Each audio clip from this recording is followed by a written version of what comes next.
Good evening, everyone, and welcome to the third and final installment of One Voice, Many Stories, a First Nations first-person oral history with Napos. Napos, how are you doing today? Oh, I'm a little under the weather. Oh no! What happened? Tested positive yesterday. Oh no! It was bound to happen, but I'm feeling better compared to yesterday. Oh, I hear what you're saying about it's bound to happen. I'm glad you're feeling better than yesterday because I've been dodging it myself, and my wife has had it twice, and we just go to different parts of the house and don't see each other for 10 days, and it works out. But, well, I'm glad you're feeling better. I'm sorry to hear that. Started with my grandson. He started coughing around Friday, and so I tried to avoid him, but that's hard to do. Especially kids. Well, whenever I leave my office at the library, I still always mask up just because kids are such a wild card. Yeah. But I'm glad you're on the mend. Yeah. So in fact, I don't know if I told you, but I'll be getting married Saturday. What? No, you didn't mention that. That's crazy. Yeah. Well, congratulations. Yeah, I seen an ad in the paper for someone looking for a husband, so I put in for it, and she accepted me. Was it a tough interview process? Well, I just said, I'll take my chances, but no, she's my ex-wife. Oh. So we've been divorced for 15 years, and when my granddaughter was born 5 years ago, she asked to be more part of her life, and I said, yeah. And then she was going through some things, and I said, yeah. I said, well, if you want to come, I'll give you a room here if you want to come stay. Big thing, and we're so taken by our granddaughter that found out that we still cared for each other. So hey, miracles can happen.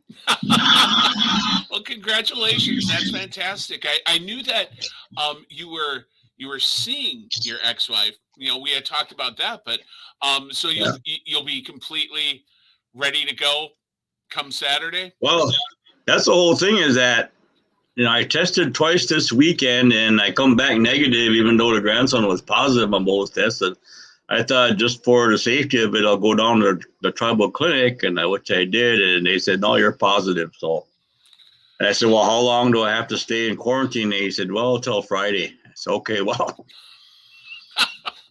I guess a little close. If you're gonna get sick, I guess that's good timing. But the only bad thing is now my oldest daughter, she come down feeling sick. Her daughter, my granddaughter, who was supposed to be part of our ceremony, she tested positive, and now my youngest daughter, who is the mother of my grandson here, now she's feeling sick. So it's just a spurt. Oh. And it's sad. I mean, I was looking at possibly postponing a wedding, but there's so much to it, and I feel bad that we have to do it. But that's the downside of it, is that I have that won't be able to make it. Well, hopefully everything works out. What a horrible time for everyone to get sick. Well, you know what? It's one of those things that I've always had. I've always had this gumption growing up that don't plan nothing. That's why I don't. And then when I do make a plan for something, I tell people I'll be there if I'm meant to be there. So. Yeah, no, I get that. My wife and I just ourselves came back from a vacation that was like a planned vacation. Normally we'll just pick a spot and go, and that always works best for us. We couldn't believe that it actually worked out, that we didn't hit any speed bumps along the way. And that's the first time in a long time because I'm a fan of what you're saying. It's like overplan and it's bound to fail. That always works. Well, that was always part of my life growing up. It was always some bump in the road, or coming to a a Y in the road, and got to pick which way to go. And even if you go the wrong way, you got to learn to deal with it and get through it. That's what, when I was feeling it. And then really Sunday night is when it really hit me. Early in the morning, I was just kind of like, pacing, and I just pretty much threw my hands in the air and said, well, if I got it, I got it. Let's get on with it now and get this over with. So, and the only hard part for me was just the fatigue is just like draining, and that was the hard part for me, was not being able to get up and putz around my yard and work on this or work on that, or even go feed the dog. It was like, wow. And that was a chore. And it wasn't, to me, it was the fatigue. It was the sinus. Like, you see me, wiping my nose every now and then. I apologize for that. But also a little cough, minor little headaches now and on. But, that's the only thing I worried about was kind of this morning. I was kind of feeling in my lungs, but luckily I got up. Well, I took some expectorant last night. It's called guafenicin, which clears your lungs out. And then I used some we call Indian medicine for it, some traditional herbs. And I think whatever was in my lungs, it broke it loose and it came out. Nice. I got a little cough, but that's just the way I handle things that way with I go back to my own roots, Sure. Well, if at any point it gets too fatiguing, thank you so much for showing up. I never even said that. You could have easily just texted or emailed me and said, I have COVID. I can't do this tonight, but I really appreciate you showing up. If it gets too fatiguing, let me know and we can cut it short. I mean, I know that's not how we usually do things, but Ron, I'm doing good. I feel good. Okay. All right. Well, but you had brought up. Oh, if you see me flop off my chair and start rolling around, then I think we should cut it. Is there anyone I should call? All right. Well, let me just. I don't know what's going on, but you keep blacking out.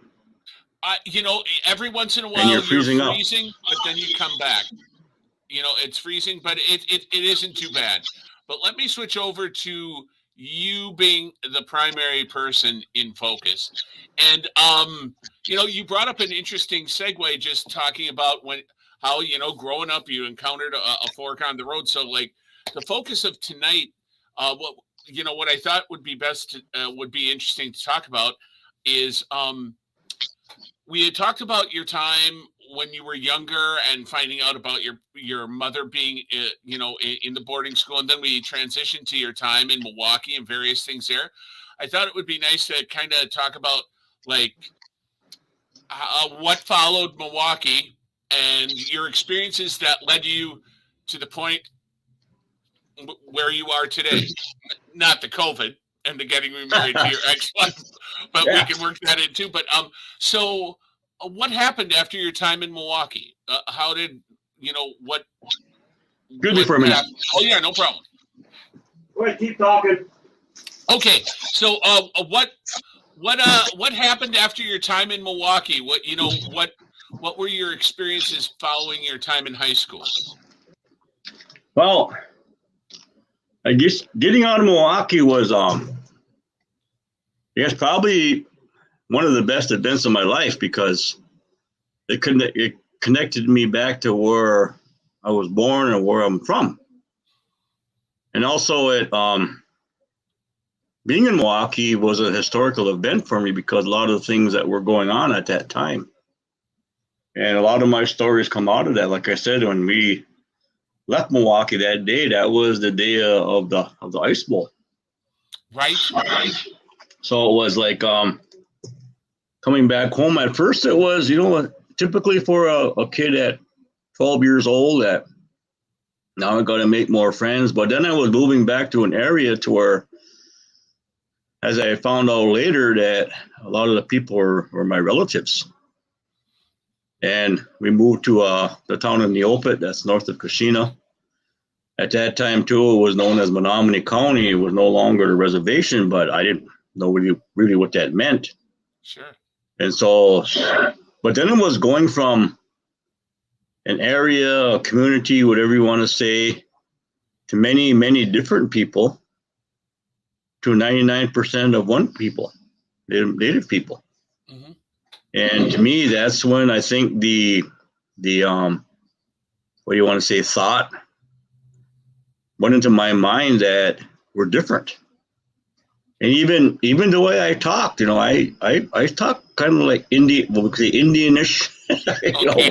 my little songs that we used growing up, but my English was better because that was one thing in the Catholic schools I was in. I was punished because of the way I spoke, and not just my language, but just the tonality of my voice, that way we talk about things, like when you run into someone doing something frustrating or someone messes up, you say, sheesh, Yeah. And back in the day, it was that, and it was like they thought you were swearing at them, And so it was little garbs that I would say that, got me heavily punished. And it was always, you don't say it that way, you say it this way, Because Menominee people, especially, it's really interesting because you can have Menominee people that don't necessarily speak the language, but we have a different way of talking English. And it really comes down from the connection to the French. The French were the first ones to come in. And I remember one time I went down to Florida for a NASCAR race, and a guy asked me if I was from Canada. I said, no, from Wisconsin. And he said, oh, you sound like you're from Canada. And I said, oh, really? But so we have that certain kind of tone in our voice that, because my way of using English was better, I used to get made fun of because I didn't talk the way they talked in the open, And so there was a little trouble there. And there was also trouble at that time, being 12 years old. I was running into more of the bullies. The bullies are everywhere, race, color, creed, whatever you want to say, they're everywhere. I mean, from the presidency on down. Oop, I should have said that. Uh-oh. There's tipping your hand a little bit. I kind of meant that, but I didn't.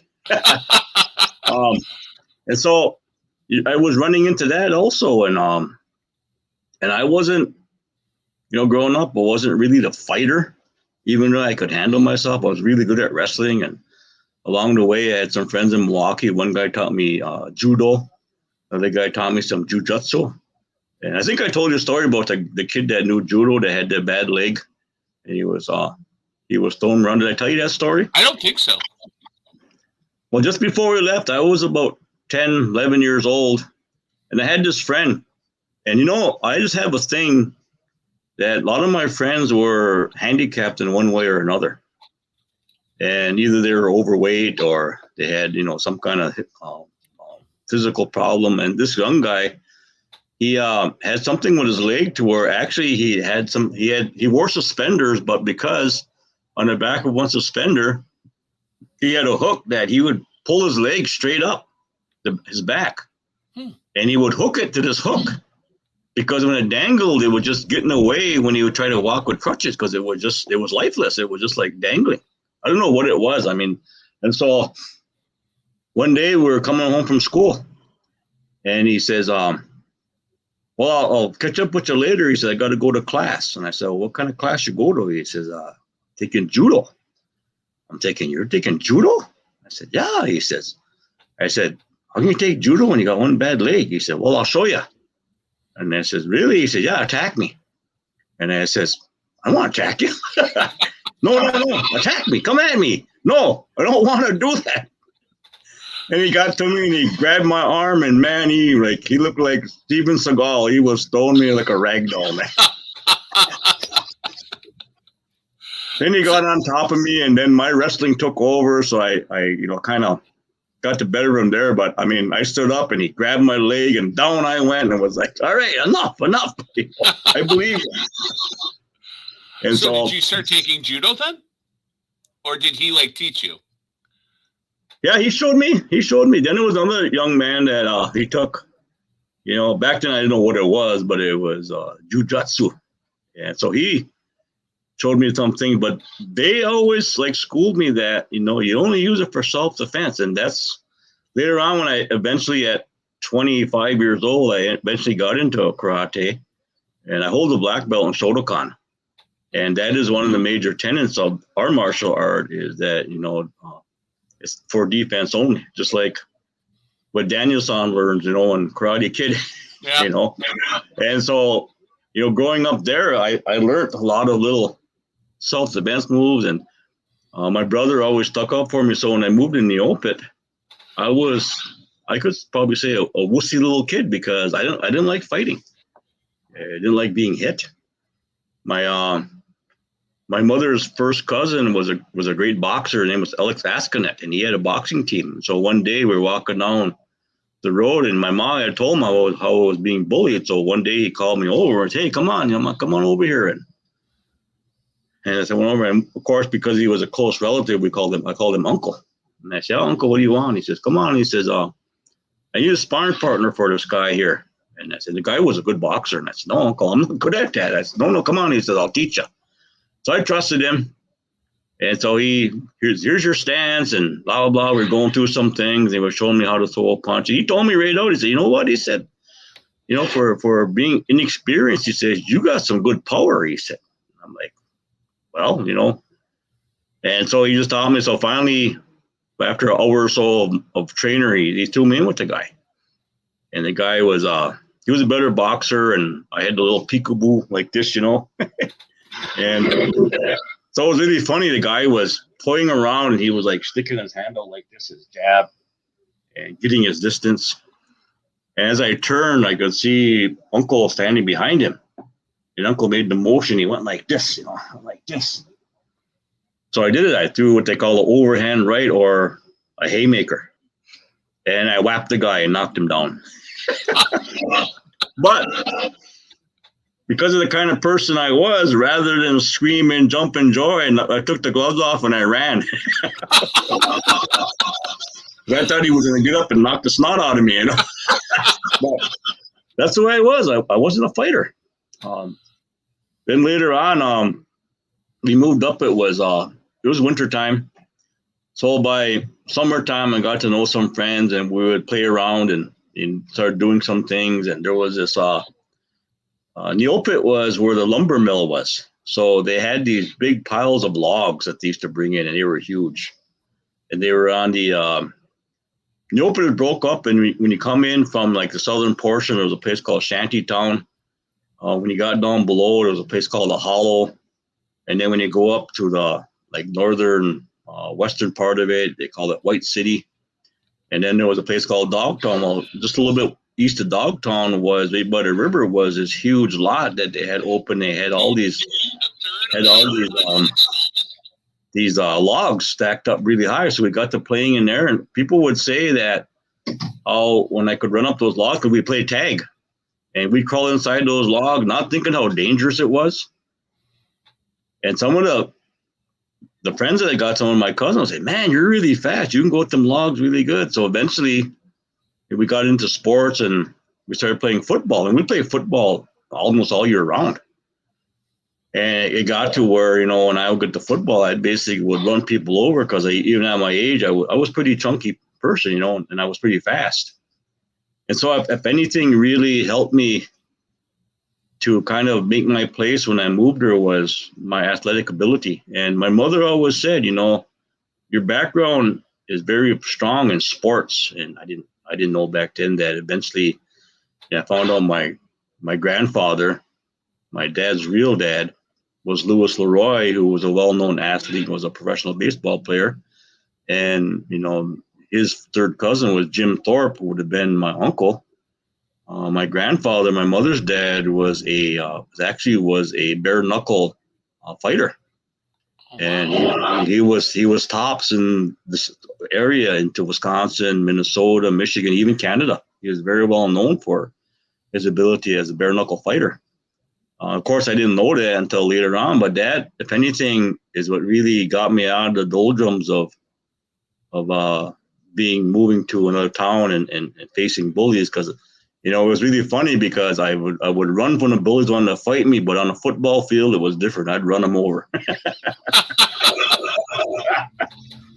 In particular, there was one big guy. He was huge. He was like, even at that age, a younger age, I was probably 5'5", 5'6" at the time, and he was probably almost 6 foot. And he was really heavy and chunky, and he was a really bad bully, man. He would just, I mean, he eventually ended up in prison. But I remember him saying that, I dare you to run my way, I'll take care of you. And I told my cousin, I said, give me the ball.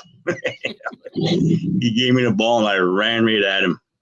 And everybody knew it was coming because it's literally like the line that we're supposed to block, they kind of like opened up. They knew it was going to happen. I ran on full force, and I ran it over and stepped on him and kept going.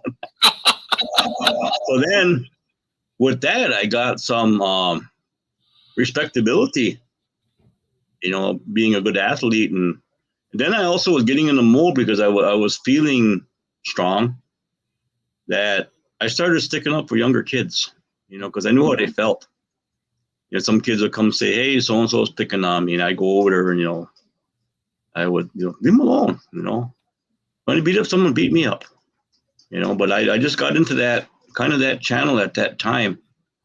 And eventually I actually ended up wanting to go to Shawano High School because back in the day, Menominee County didn't have a high school. And so they had a Catholic school, which went to eighth grade. They had a public school in Neopa. They had one in Kashina, but they didn't have a high school. So we went to high school. You had to go to Shawano or Gresham. Now, depending on where your older sibling went is where you had to go also. So my brother, because he really had trouble with, excuse the term, white people, that he didn't want to go to Shawano because Shawano was a really racist town back in those days. And so he didn't want to go there because sometimes we would go to Shawano and he'd always end up getting in a fight because he was the kind of guy who wouldn't take squat from anybody. He was like that. He was a fighter, and he looked 100% native.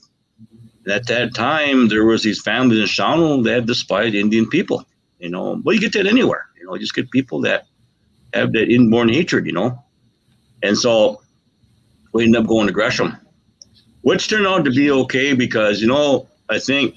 One guy told me one time, we talked about, we were in sports together, we were actually running cross country, and I told him, I said, man, Dennis, I said, how come you get along with Indian people so much? He said, well, I'll tell you what. He said, we're kind of like you guys are. I said, what do you mean? He said, well, I'm from a farming family. He said, people despise farmers. They don't like farmers, because they always say we come in early, we get up early in the morning and go do our chores. Sometimes we go to school smelling a cow crap and whatever, and we're always being made fun of. He said, so I know how you feel. And that really got me thinking about, why do people despise and hate people? I was really starting to get into that time. And so in, I think November of 68, we made the move to Kashina, which is about 12 miles south, still in Menominee County. When I moved to Kashina, it was more highlighted with what was politically going on with the tribe, because the tribe was now fighting to reverse termination. And they were also in the process of trying to stop the racism or prejudice, even on our own reservation, the way we were being treated. Also at that time, they were building the lake called Legend Lake. Legend Lake is from 7 lakes that were eventually, they bulldozed channels to connect the lakes, and the Menominee were dead against it.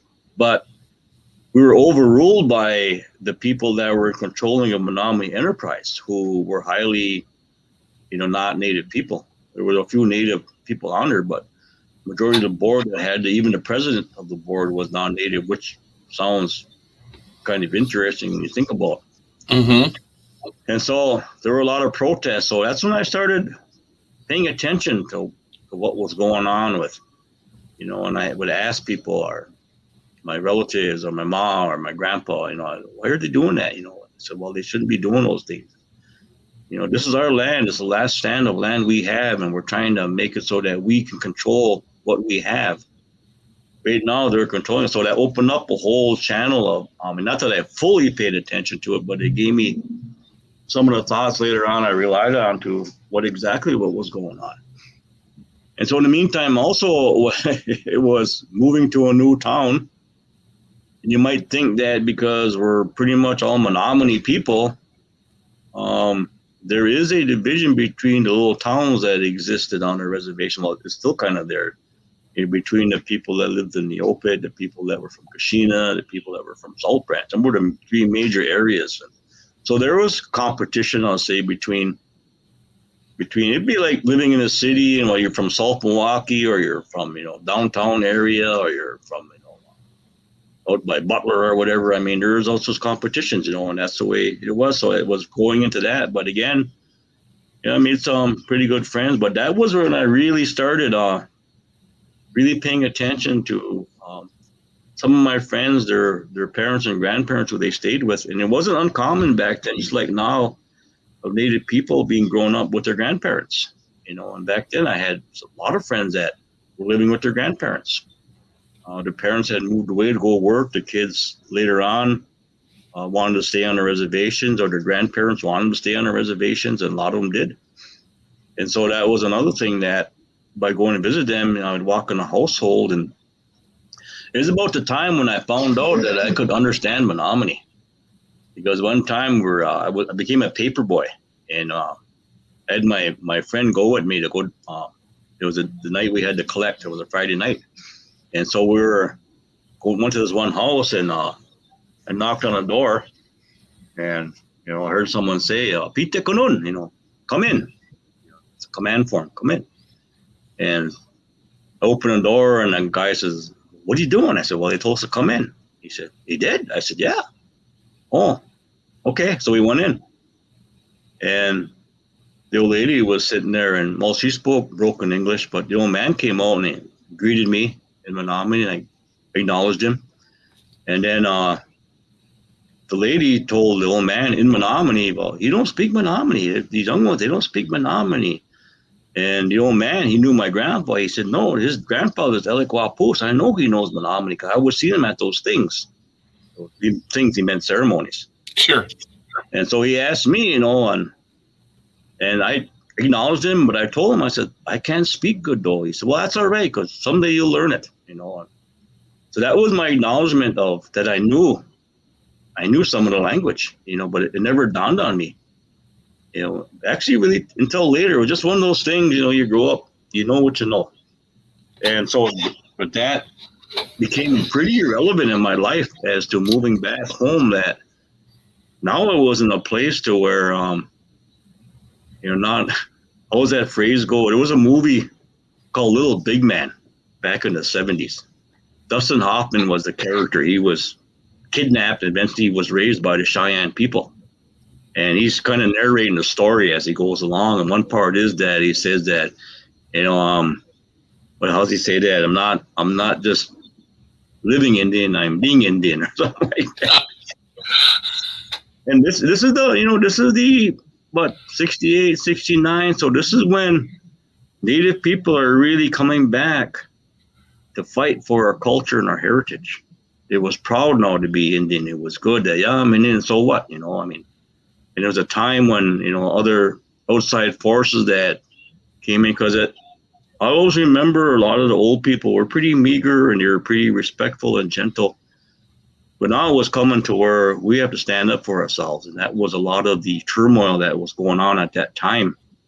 Even in schools, there were a couple hardheads at our school that were kind of in that way. And funny, there was one kid that was really an instigator. And boy, he was a rat, causing all kinds of trouble. And, he had pretty much a couple of toughies on his side. And here I come to find out later on, he came back in my life and I was talking to him, and he came to I did a naming ceremony for a guy that turned out to be his cousin, his brother, actually. They were brothers. And I looked at him and I said, "Man, Bert," I said, You're Native?" I said, "You were always fighting Indians." He said, "Well, that was before I knew who my dad was." So it turned out on his dad's side, he was Stockbridge Muncie. And so you never know, but so that was a time where it was, the pride was coming back, was coming in. And so it was a lot of that had to do with, even though myself, to where I really started studying or learning to be Menominee or to be Indian, back in those days. And I remember a lot of trouble I would get in the classroom because you'd sit there and the history teacher would be going on about some ridiculous story, and I would say, that's a bunch of BS, All right, Mr. Turney, you get up and you go to the principal's office. And I had my own chair at the principal's office, I'm telling you. Oh, congratulations. Yeah, I was sort of having my name on there, And so I turned 16. I got sent to the office because of the same thing. And it was literally a couple days after my birthday. I went to this class, got in trouble again because I was sticking up for inaccuracies in history. And so I got in there, I went to the principal's office and sat down, and the principal looked me dead in my eyes. He said, you're 16 years old now. You don't have to be here. Just go back to your reservation because all you're going to become is a drunk. You're not going to be good for anything. Just go. Leave us alone. I'm like, whoa, So my mind went, geez, if I'm that much of a headache to you and a problem and a pain and a whatever, I'm going to stick around. So that's part of my fighting spirit is you're not going to put me down. So I stuck around, and the least little indication he would accost me, and I talked back to him.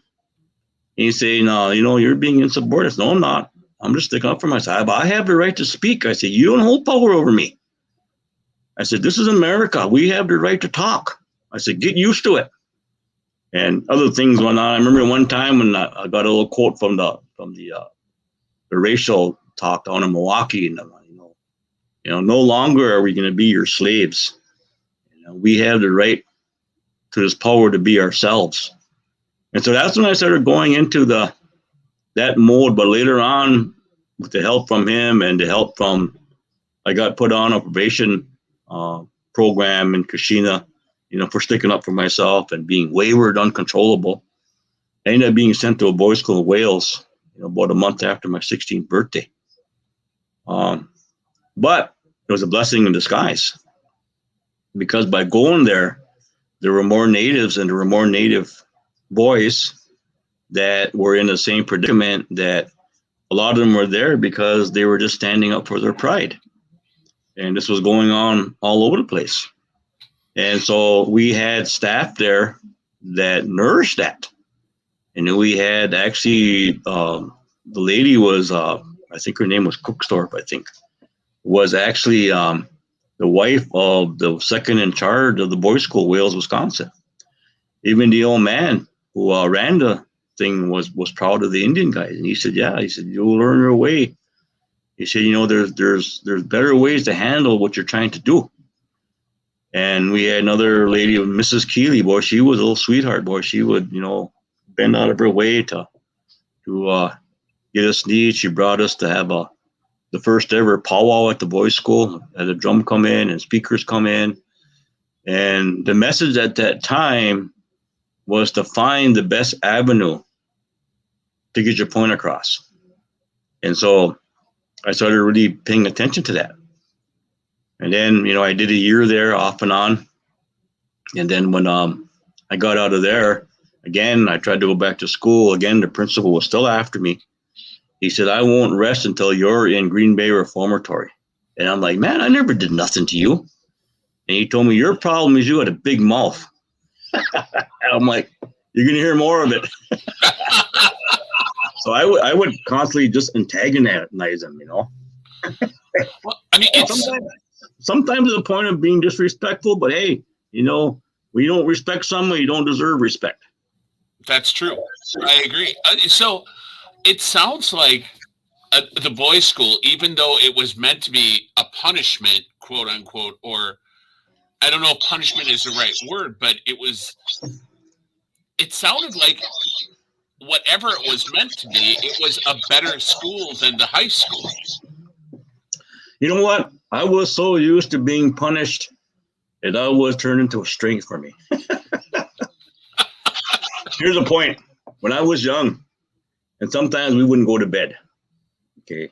My mom, she was, all right, that's enough. You're fooling around in her. David, you go stand in the corner in the front of him. My brother's nickname was Spud. Spud, you go stand in that corner in the kitchen. And so we'd go take our places and we'd stand there and facing the wall. We'd stand there hour, 2 hours. Finally, Mom would come in and say, all right, you learn your lesson? And sometimes we didn't. Stand there another hour. And so that was kind of our punishment routine, you know. And so fast forward to 1972 when I go in the Navy. And I ran into a little problem there in the Navy. And what happened was a guy woke me up too early for watch. I was in boot camp, basic. And he woke me up too early before he was supposed to, like an hour and a half early. I said, what are you waking me up so early for? He said, well, so-and-so's on. He said he wants to get up early. I said, no, he stands his watch as long as he's supposed to stand it. And so I was supposed to go on mid-watch, which was midnight to 4. And so I said, you wake me up when you're supposed to. You're supposed to wake me up at 11:30, you know. And when you had your watch at night, especially in mid-watch, you slip in your clothes so you could just jump up and take off. And it was only 10 minutes to the site. Well, he never woke me back up again. And so I woke up 5:30 readily that morning, and I reported to my squad leader. I said, hey, man, I missed watch. He said, what? Yeah, I missed watch. He said, didn't the watch wake you up? I said, yeah, but he woke me up early, but he never came back. All right, he says, well, you got to go forward to the company leader. So I went that. And it was all pretty nice and cordial. Finally, the company commander came in. That was our drill instructor. They called them company commanders. He was actually a UDC SEAL, and I got along really good with him because being Native American, he served. He was actually awarded the Navy Cross in Vietnam, and he was really friendly. Admired Indian people. He said them were some of the best warriors he ever served with. And so he told me, he says, well, this is what's going to happen to you. You know, you're going to have to go in, and he explained everything to me. He said, eventually, he said, you're going to be found guilty. He said, because there's no getting out of this. He said, but they're going to ask you to explain yourself. He said, you can do that, or you can just say, you know, send me whatever you're going to do. And so I started, you know, I went to battalion and went up there. And of course, you stand up there. Yeah, they got a little line on the floor, and you stand and you face the wall. And you got to stand within a hand distance from the wall. And you stand there, and you stand there, and you stand there, and you stand there. Pretty soon, whoever's in front will call you in. So you go in, you stand at attention, and you explain yourself, which I did. So I did that for the first 4 times. Finally, I got up to the executive officer. And by this time, it was like mid-afternoon. You know, I started like 7 in the morning. And so finally, I got there, and I was standing there facing the wall. And I said to myself, I said, you don't know. They don't know who they're messing with. I was trained for this. I was trained standing looking at a wall for hours at a time. You don't know who you're messing with. So I went in there, and there's a little voice ringing in my ear from my company commander. You're going to find you guilty, and he's going to have to deal with what you got to deal with. And so I went in there, and I said, you know what? I said, do what you're going to do. I have no explanation. And the guy looked at me. He said, you don't got to know. I said, no. I said, do what you're going to do. You're going to do it anyway. So why do I got to rant and rave and go through things when you're going to do what you're going to do anyway? So just do it and get it over with. So, so I went through that. The negative part of that was they put us in a cage. It was wrapped with chicken wire, and it was in one of the older barracks. And they had one end of the barrack, and they had it all hollowed out. So it was probably about 50 foot by maybe 40 foot, 30 foot wide.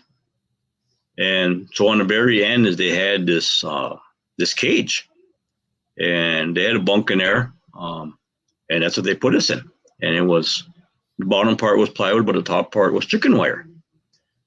And so they put us in this cage, and I was looking around. I'm like, my mind, because hearing the experiences of my uncles and all those that were in the military and going through things, I thought, oh, this is some kind of training, you know. I know what this is. This is a training thing, you know. So I started handling it that way. So anyway, when we weren't doing nothing, we had to sit there on the floor, and they had a little square on the floor. You had to sit in there, and they even said you got to sit Indian style. I'm like, what's that? Well, you know, with your legs crossed. I said, I'm Indian. I don't sit like that. I sit on a chair. Yeah, well, knock it off, you know. I said, okay. I said, So we sat there, and then your bunks, they take all the mattresses out, so all it is a plywood board for a bunk. And you sit there and not doing nothing, and then when they come in, they would come in and blow a whistle. That means to line up, and everything was by whistles. So even when we go to chow, and we have to march a chow, when we have to march like this, sort of hands like this. We have to make a pounding motion with our feet in rhythm. And whoever was in charge of taking us over there had to call a cadence. So we'd go over there, and then we get in a chow line. And even when we got the chow line, even though all the other sailors were getting their chow, they would open up for us. And the thing of it is, they would tell those other sailors, don't you dare look at these guys because you'll be right with them. That's how strict they were. This is Vietnam era, so. Yeah. There was no pancakes and syrup there, you know. And so you go in and you grab your tray, and you got to hold your tray up under your jaw like this. So everything you grab, you got to grab it one hand and put it on your tray, and don't dare drop it. So one thing is that, you know, it teaches a really good balance with one hand. Sure. The other thing is that you don't eat as much because you can't hold all that. And so you go through the whole line, then you go down and you hold your tray, and they blow a whistle. You put your tray down, they blow another whistle. You sit down, they blow another whistle. You grab your fork in one hand, your knife in the other, and they blow another thing. You eat. And you got 2 minutes to eat. And you better not go over 2 minutes because you'll be up S creek for all kinds of trouble. Wow. And then we get done and we go do our routine. And our routine was we go to this field, and on either end is a shovel. And the one end is a shovel and 2 buckets. So what you got to do is you got to fill those buckets with dirt, and they're regular, you know, not bucket. Fill them both with gravel and dirt. You know, pick them up and run 100 yards.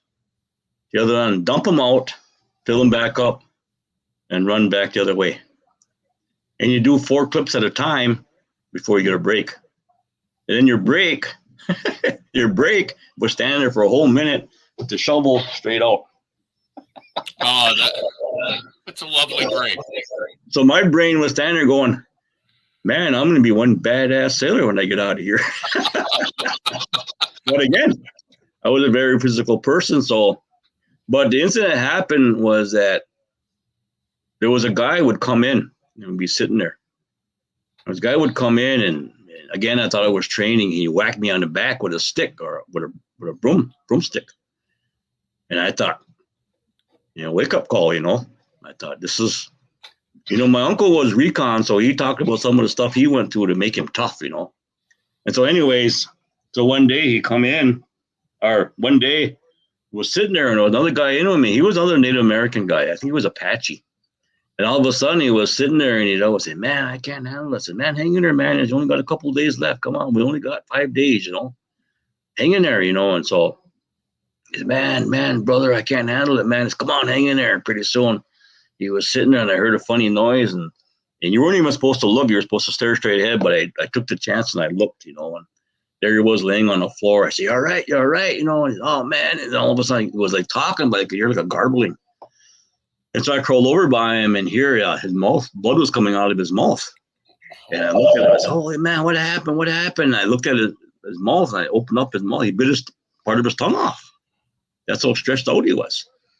And so I'm sitting there, I roll him on his side, and I'm like trying to get the blood out of his mouth. All of a sudden, here comes this idiot come in with the broomstick and starts whacking me. And about that time, I had enough, so I jumped up, I grabbed that broomstick, and I started whacking him. Of course, he ran back out, and he went and got the other guards, and they come barreling back in there and with their clubs and everything like that. I said, what is going on there? I said, this guy here, man. I said, this guy bit his tongue off, and he's in there bleeding. I tried to help him. He come in with a broom and starts whacking on me. And I said, that ain't the only time. So we got everything straightened out. They got him out. So they took me into this room, and they said, okay, sit down until your reviewer comes in. I said, all right. So I sat there. So sure enough, the door opened up. Here comes the reviewer, and he come in with 2 SPs, you know, shore patrol. And he says, Mr. Seaman Recruit Turney. I said, yes, sir. You know why I'm here? And I stood up and I said, you guys are going to have to fight the best of me to get at me. No, I'm not here for that. I thought you were going to come whoop me some more, you know. No. Take it easy, sit down. You're thirsty or hungry or whatever. And I said, yeah, I'll have something to eat, some drinks. So he come and interviewed me. So I told him what happened. And I told him straight out, I said, this guy, he's coming and doing that. So eventually it's okay, Swade here. He said, it might take about 10, 20 minutes. He said, but just hold tight. I said, all right. So I was drinking, eating something. Finally, they come back and he says, Seaman Recruit Turney, he says, we're going to release you from confinement. You'll have to go back to another company. He said, but I'm going to tell you something. He said, this is under investigation. I don't want you saying anything to anybody. And I said, okay, cool. So they let me out. I went to a different company. But going forward, the funny thing about that, when they told me that, I thought I could never tell anybody about that until about 10 years ago when I revealed that what happened to me when I was putting in for post-traumatic stress, because it just made me, when I think about it, I just get upset, Sure. So the guy said, well, no, you probably meant not to say nothing until they were done with the investigation. But the thing about it, it got me the disability claim, because they did have record of the trial and what the guy did. Here he was doing, other people come forward and said that he was doing that. So with that incident, it gave me a more broader view that, sometimes you run into things, you think people are doing what they should be doing, but, they might not be. And so when I went to school and when I went over to Vietnam, I seen a lot of that. And I would contest people saying, man, you're not supposed to be doing stuff like that. That, oh, well, they're just this or they're just that. I said, no, man, you don't. Them are people. Them are kids. So it just gave me a more broader vision. I went in when I was 17 and I served 13 months, because of situations that happened. But again, what my problem was, it developed a problem with authority for me, because of seeing people with this authority abusing this authority. Yeah. And that bothered me, even in my days in boys' school, in the school, in all the schools, I've seen that. And so what really made me stand out is kind of a voice, for people to challenge authority, especially when it's not right. So again, strength from a punishment, if you want to say. But it pretty much built my reasoning that I have, in everything I do, and the troubles I got into later in my jobs. I was pretty much telling somebody, no, man, you don't got the power to do that, And I ran through a lot because I wouldn't stand there. Even one time at a job when a guy was telling me to do something that I knew was wrong to do, with pouring some stuff, in a dump. And I said, no, you don't do that stuff. He said, well, you can go home, you don't have a job. I said, fine, I'm not doing that. And again, I turned around and reported to authorities and uncovered that what this guy was doing, but I sacrificed my job, and I said, no. And one time was a guy up here that came in the school district that I knew there was something wrong with him. And there was something going on in the background, and some of the teachers that came to me. So I actually ran the print shop for the Menominee Nation school district, and they had found out because I had voted to be taken out of the union so I could become the manager of the printing services for Menominee Nation school district. I was a voice that they could come to because the teachers were held back by the union to keep from reporting what this guy was doing, and he was molesting these kids. And they legally couldn't go to the school board or anybody. They had to do the chain of command, which actually stopped at the principal that was molesting these kids. And so they came to me, and I stood out, and I went to the school board. One of them was my auntie, was married to my uncle, and I reported it. And they still balked at it. I said, you got to do something about this guy. There is something. Well, I didn't really totally lose my job because of that. But what I did is I lost the support from the school board because I was an instigator. And then later when me and my wife were laid off, and I know a lot had to do with that, but I was challenging, then when I went to the tribal legislature and did a report to them, then I was a, what they call that, disgruntled ex-employee of the school district. I'll never forget the day I woke up and turned on the news, and there it was, point blank, front and center, that this principal was arrested for molesting 3 kids. And I'll tell you what I did? I went right to the next legislative meeting, and I stood in front of them. And I had my veteran hat on, and I had some other guys that were with me. And I says, as long as you live, this will live with you for what you could have stopped it. And so that was that background push I've always had, that, keep people, what do you want to say, held accountable. Mm-hmm. And that pretty much followed me. And that, what I learned back in the day, from the time I was in boys' school, I shouldn't have got sent there, but I turned into a big positive. In fact, when I won my first class, there was social studies, and this teacher came in. He said, "Well, I'm going to tell you how I run this class." I said, "Okay." And he says, "Well, you come in here, you can read the book, the social studies book, and you do the chapter work, or if you want to read the book and you come talk to me." I mean, he had different avenues, or you can go, and he always had a TV on in a corner, and you could go over there and watch like a morning program, Today Show or something like that, and write an essay on it, or come talk to me. So he had many different ways. And so this is 1970. So this is the time when the fight for Indian justice was really starting to hit the ground. Mm-hmm. And so one day he come in and he says, "I got you a book." And I said, "Okay, what kind of book did you get me?" I said, "I'm not really a big reader." "Yeah," I said, "You might read this one though." I said, "Okay." So it was a book called "Custer Died for Your Sins" by Bandaloria Jr. That title in itself was really, really something. Custer died for your sins. Wow, And it was written by a man, Bandaloria Jr., who was a native. He was Lakota. So he was Native American. And I started reading it, and man, I couldn't put that book down. It was like my Bible. That was it for me. And so about a week or two later, he comes back with another book. He said, "I thought you might like this too." And it was called "Bury My Heart at Wounded Knee" by D. Brown. Another one. And it was all about what was going on. He also got me a subscription to a little magazine periodical called Akwesasne Notes of the Mohawk people that were out in northern New York that were fighting for control of their land. And actually, they end up being victorious over the government for that. And so all these things, and in the meantime, I was an artist, so I started doing a lot of artwork, and all my artwork was centered around native culture and things. But again, that was, to me, was a positive role. And even some of the older inmates, because I was only 16, 17 at the time, were talking to me and saying, "I want to know how you think." I'm like, "Hey, you gotta do good by yourself. You gotta do good by the people you're around. You gotta do good from what you learn from elders." I said, "It's really difficult to do good." I said, "It's easy to be bad." I said, "That's what my grandfather always said."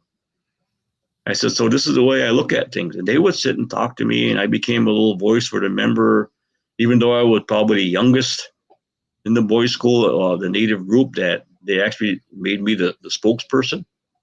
And so all through my life, I always played that role of getting through. And yeah, you get challenged in life. Yeah, a lot of things happen. Yeah, you see a lot of bad things. But what do you make out of it? Even sickness. You got to be determined to get through it if you want to get through it. So same thing with what it is you learn. And so that's always my voice. And then when I got hired at the Green Bay Area Public Schools, and that was always my background, was that some of the kids would be having a hard time. I remember being called over. I walked in one of the schools there, and there was this teacher was just berating this young boy, and I looked at him. I said, "I know who that is." So I went over there. "Hey, what's going on?" And I mean, she was pretty irate for some, and she, "Yeah, you won't do this, you won't listen." And I said, "Well, you listen to what he has to say?" He said, "Well, he don't have no voice here." I said, No, wait a minute. I said, let me take care of this. So, and as the Title VII, Indian Title VII education area, as the elder, that was my job.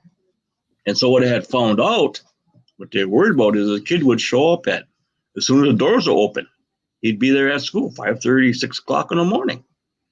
He'd come into school, he'd go find a place to lay down, he would sleep, and the janitors or something would wake him up. And they got so used to him being there that they would just let him in, and they let him, find his place to sleep, and then they would wake him up before class started. And so the principal had found all about it. So then I sat him down and had a hard talk with him. And I found out, he listened to me because I was his cousin. And here what I found out is that sometimes he would go home, his mother would be on the terror, and he didn't want to be around some of the men that would come over. And so he would wander the streets all night. So he's pretty much homeless. And did the principal ever ask? No, she was just irate, And I think it had to do with race. And so when I got to the bottom to it, I worked out a plan for him, and I got him. I even told him, man, come stay with me or whatever you want. I said, it's up to you. You got to get you out of his environment. I even talked to his mother. And so I ended up getting placed with one of his respectable uncles. But again, that was that, putting myself in that situation, what can be the betterment for him? Why continue that and have him be a problem on the streets later? So them are just the things that I always say is that, when I went through turning, that punishment negativity, into a positivity or more of a balance. And so that's pretty much, a lot of things I went through back in the day. So since you had a problem with authority, and I'm just using your words, and that it grew even more when you were in the Navy, what made you decide to go into the Navy in the first place? Because you had to suspect there was, an authority structure there that, you wouldn't exactly necessarily gel with. What made you decide to go that route? My family, my stepdad was Coast Guard, Army, Air Force, World War II in Korea, wounded in both wars. My brother, the year before, I just went into the Marine Corps, was actually serving in Vietnam when I joined. My uncle, who was like our brother, because we were pretty much raised with my grandparents, he was a couple years older than my brother. He had just came back from Nam. He was actually wounded. I have my auntie joined the Army. Her husband was a Marine Corps wounded in Vietnam. Just numerous, connections to the military. Growing up with two of my great uncles would come over. Actually, one of them is actually my grandmother's first cousin, Moses Washkakamik, we call him Mosey Wassa, was actually a code talker in Europe. They didn't have a code, but he used a language, him and a couple of the other native people. My uncle Benedict Warrington landed at D-Day and marched all the way across France into Germany. And so there was always all these stories, it was always, there were times when Grandma would scold us and, don't tell Uncle Benedict about asking him to do those stories, because he, but we sneak him little refreshments and he'd get into his war story routine and he would be pretty, he wouldn't cut no slack. He told a story about when he crossed some river and this town was literally on fire, and he said parts of the water were actually bubbling because it was so hot. And he said there was bodies floating down the river. Oh. They were full bayonet. You're back. Okay, I'm here. So he crossed the river and he had a bayonet and everything because they were into hand-to-hand combat. That's how decisive this was. And so he told that story and he talked about when something hit him, he turned around and stabbed it, and here was a dead body. And he said he smelt that, and he said, I'll never ever forget that. But then he would sit there and take a little slosh of his Pabst Blue Ribbon beer, and then he would go on with another story. So he was a good storyteller. But it was all those, and then what I was facing when I got to boys' school, and when the principal told me that he wouldn't rest until I was confined in Green Bay Reformatory, because you had to be 18 to go there. Boys' school was only up to 18, then you got out and you went to reformatory. And same with the probation officer. Before that, I had a pretty rough probation officer that was pretty, you would say, racist. And so it came down to what's the next step. And so my parole officer, who was a pretty good guy, Terry Haynes, he said, well, we got to do something because we got to get you out of this environment. So in the meantime, my mother was looking at moving. My mother was moving to Oshkosh, at which I went down. And so what happened there was that the probation officer says, well, here's what we can do. He's talking about going to the military. If you agree to that, just sign a paper and we'll start process for him. Because the only thing I really had to do was get permission to do a high school equivalency test, and that was before it was even called a GED. And so we went through with that and got me out of that environment. So by the time we were living in Oshkosh, my paperwork came back and I was fully accepted into military service in the Navy. The reason I joined the Navy is I was going to join the Marine Corps, but my brother found out and wrote a letter to my mom and said there's only one Marine in his family. So I think he was looking out for me because it was, this is again Vietnam era, so it was pretty rough in the Marine Corps. He always tells me the stories about, we compare our stories, and man, you were at a resort compared to what we went through, and that's, yeah, I know. But anyway, so because of that, I just went forward, and my my trouble with authority didn't come until that experience I had that with the broom. Yeah, with the chicken coop, Yeah. And that guy was put in charge of caring for us. He was supposed to watch out for us and what he was doing. But luckily, the officer that came into the investigation was pretty thorough. But it was going through that chain of command, and where I had a valid excuse of why I shouldn't be convicted of this offense, which is pretty. It was a pretty serious offense, missing watch. But going through that and having a guy not even caring or listening to you and put you through a show. Yeah. And then when I got to ship, I say pretty much the same type of thing happened. It was actually that month, I think it was August of '72. TWA was in a big strike. I think there were two of them. They were in a big strike or something, so there was no flights out. And so we called up, and he said, well, I told him, man, I got to be back by Saturday morning. And I don't know why they make you report on Saturday morning, but I got to be back by Saturday morning, report into the ship. And they said, well, we can put you on a standby, and everything comes up, then we'll let you know. So a couple of days that went by, finally they called. It was a Monday. Yeah, Monday they called, and my brother was the same thing. He was going to Quantico, Virginia. I was going to San Diego. And finally they got us on, and I reported the ship. I was a couple of days late. Come onto the flight, the quarter deck, and saluted in and announced who I was. And one of the officers there, he says, well, Seaman Apprentice, you are late. I said, yes, sir, I know I'm late, but I got a valid excuse. He says, tell it to the old man. It's okay, fine. And so I went in, I got tucked in and everything. So next day I reported to my office, supply office on the ship. And this is where a lot of my distaste for authority, and not the Navy itself, but authority. I reported in, I come in, I threw my paperwork down, and there was this ensign. And he looked at me, he said, oh, you're late. I said, yes, sir, I know I'm late. I have a valid excuse for it.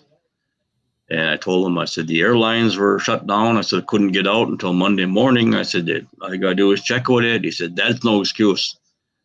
He said, you had to get here anyway, even if you had to hitchhike. He told me, you should have got here. And I said, all right, And so in the meantime, he looks at me and he says, what are you? I'm like, I'm a Seaman Apprentice storekeeper. No. What are you? Where are you from? What is your nationality?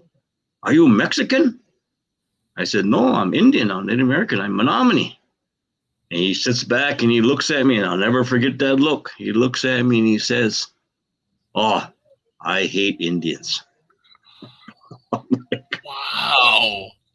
And he was your typical looking redneck, you want to say. I don't want to put a pin on anybody, but he had that redneck look. I mean, And so I'm standing there, and all of a sudden the Master Chief, he says, He says, "Sir, I'll take care of this. I'll get him in. You got some stuff to do." And he says, "Son, come on over by me." And I went over by him. And I says, "Yes, Master Chief." He says, "Take care of you." He says, "You run into any problems, you let me know." He says, "I don't like him either." But, think of 18 years old, you're in the Navy, you're proud of being in the Navy. I mean, and you run into that. I mean, Yeah. it wasn't the first time. And so it started from there. It just, every time I turned around, there was somebody of authority abusing it.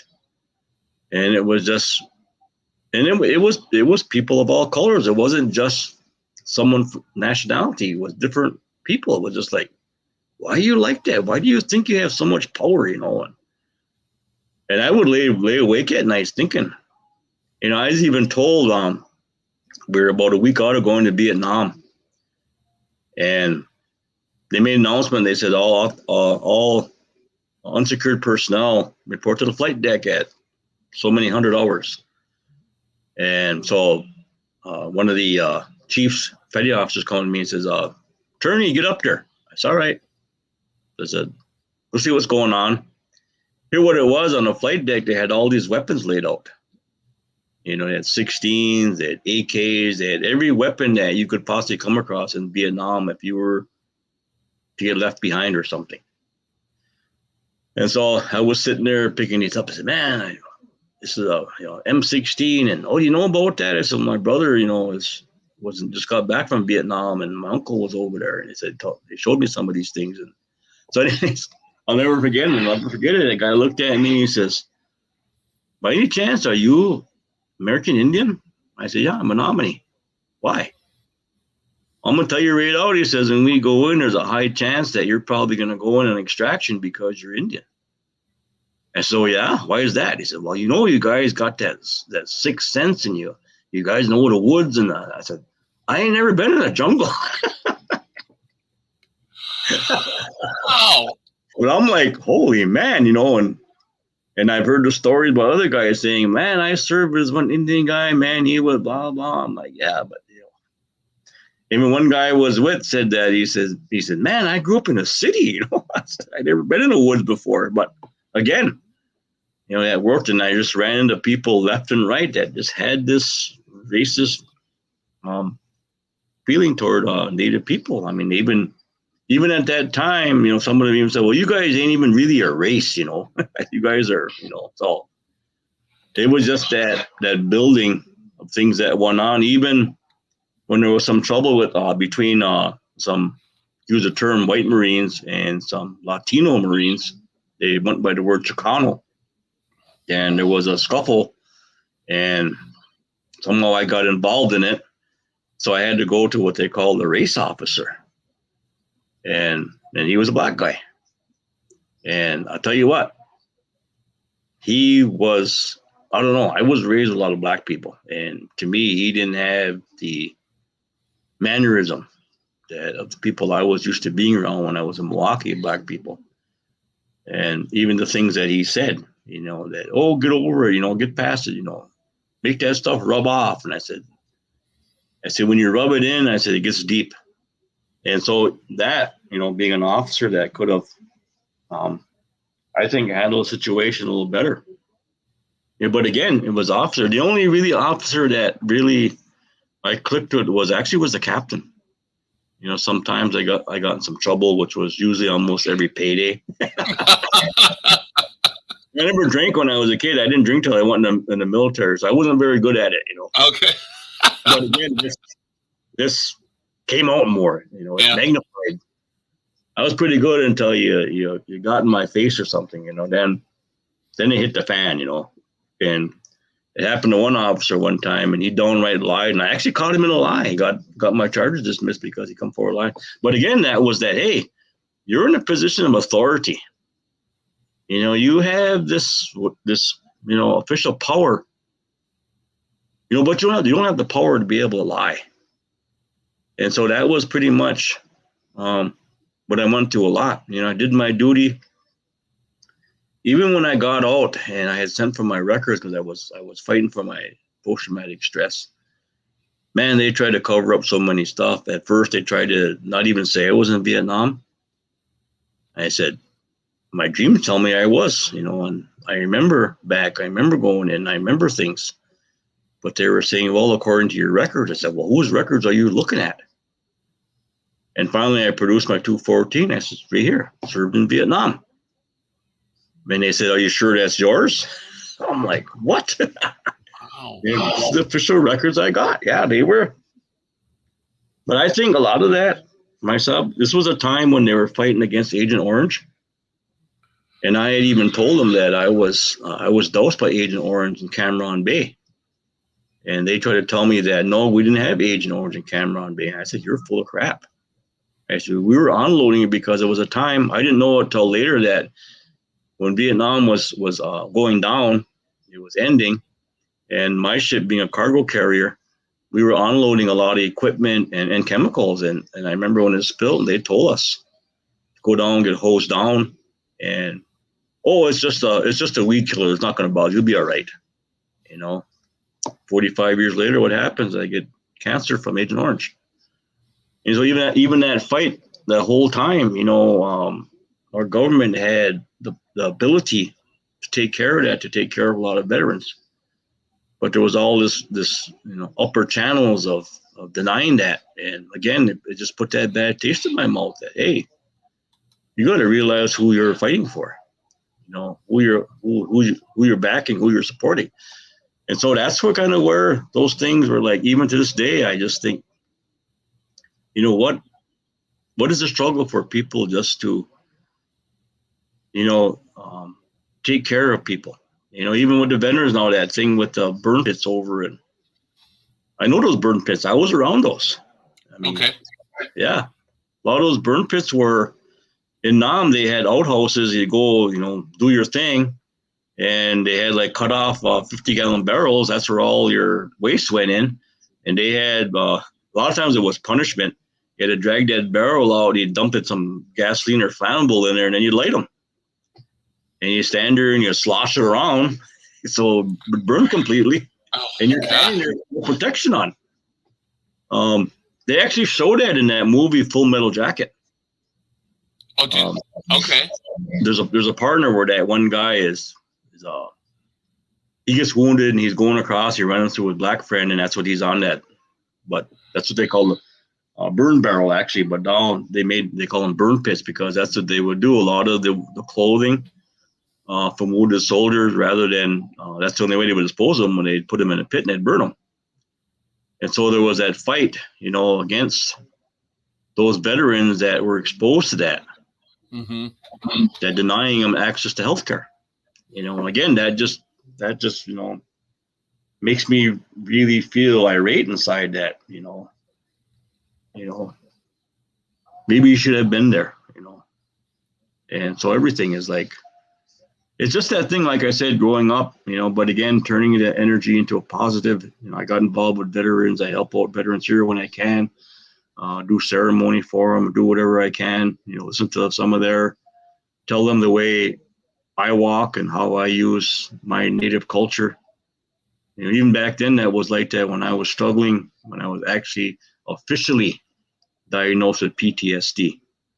Even the up here was actually my counselor at the Menominee Tribal Clinic department, mental health department, was a Vietnam vet. He just passed away a couple of months ago. He was a really good friend of mine. Roger Barr was his name. And he officially diagnosed me, but do you think the VA would accept that? They wouldn't accept it, But because it wasn't a military doctor?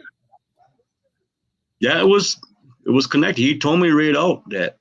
And so what happened, I went through it. They called it a anxiety disorder. But so then I went back for further testing. I come into contact with a guy, Dr. Wills. He worked at Manoseiki. I found out that he was with the VA, and a good friend of mine who worked with him said, "You go see this guy." He said, "If anybody can get this moving, it can be him." So I went to talk to him, and he said, "Yeah, I know the what do you want to say? What do you call that? Where things get put aside?" And he said, "I know the routines of what they try to do.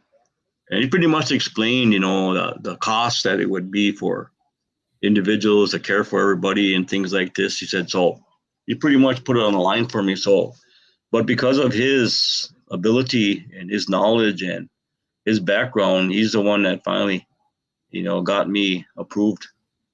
So I, put a big thank you out there for him. And basically, really, what it was to me was the healthcare. Just that, being able to go work within the VA, which treats me really good now. But it was a struggle for them 40 some years of them telling me, are you sure you're in Vietnam? It took 40 years? Well, I got out in 73. I was actually diagnosed. I actually won the VA percentage back. I think it was 40, just over 40 years at the time. Because this year I'm going through my 50-year anniversary, 1972 when I went in. So on October 16th will be my 50th anniversary of landing in Vietnam. I wanted to plant a flag and claim it for Native American people. They wouldn't let me. Which flag would you have used?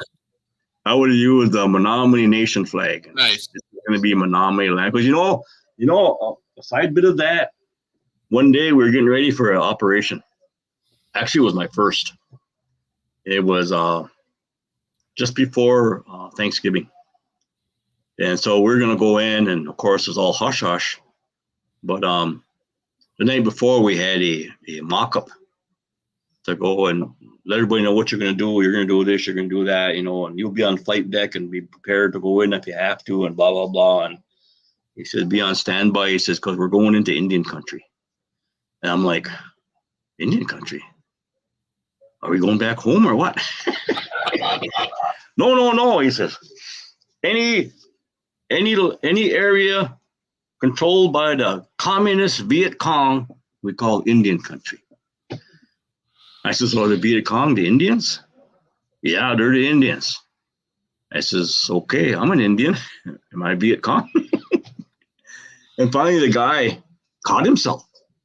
No. Well, according to military, we always do by this cavalry and cowboy stuff. And he said, yeah, and all communist held territories, Indian country.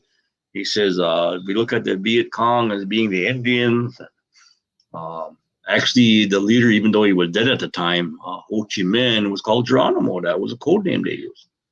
And actually, when we would go in and support action of the Ho Chi Minh Trail, and they call it Geronimo's Trail. And so that was actual. Again, Full Metal Jacket. There's a part on where they're in country, and they talk about that.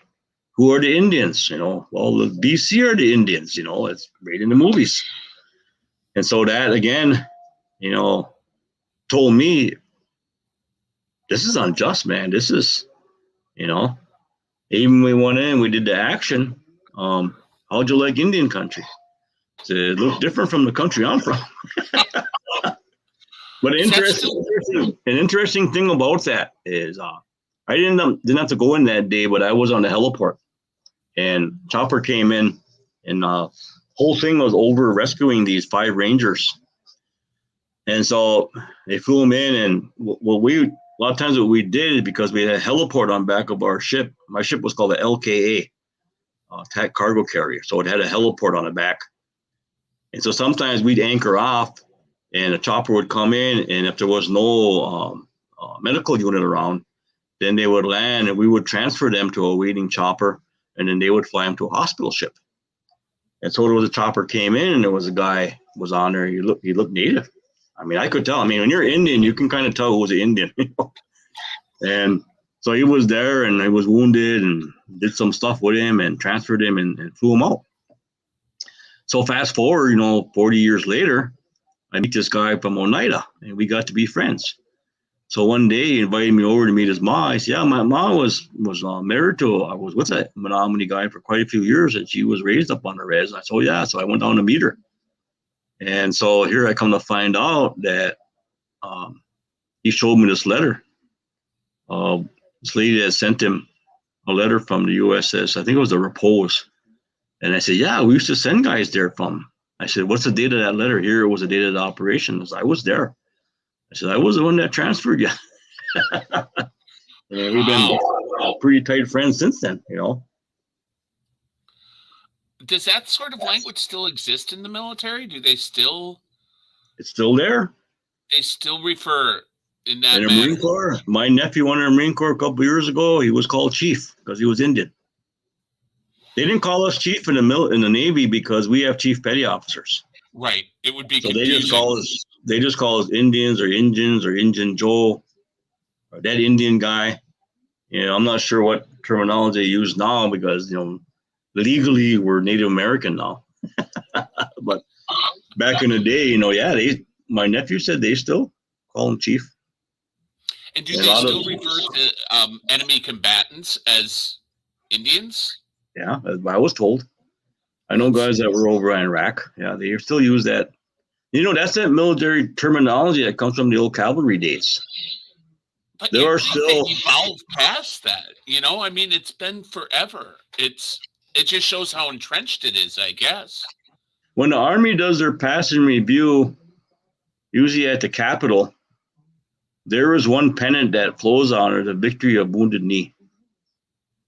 There was a massacre. Yeah.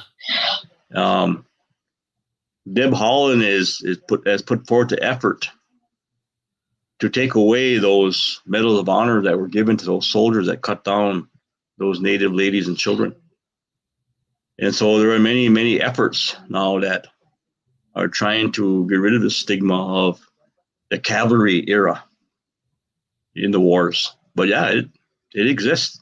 I mean, you know, I said it a few years ago when they finally made it illegal to do things about black people and the blackface, and then with the Asian community, I said, but they can still do the Indians, you know, and that's finally taken a step, but it's still there.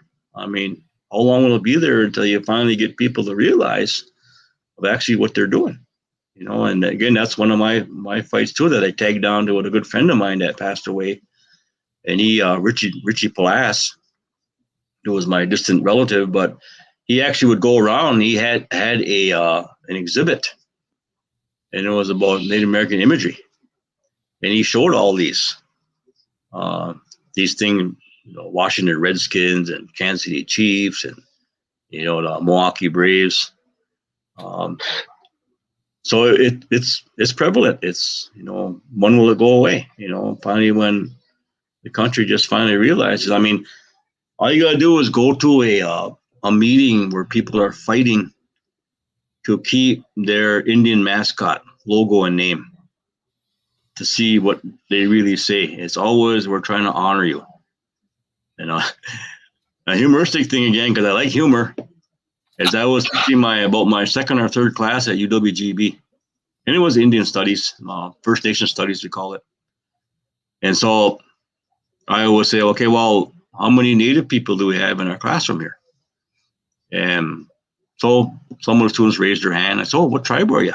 Oh, I'm Oneida. What tribe are you? Oh, I'm Ojibwe. Finally, some young lady says, well, I'm Indian.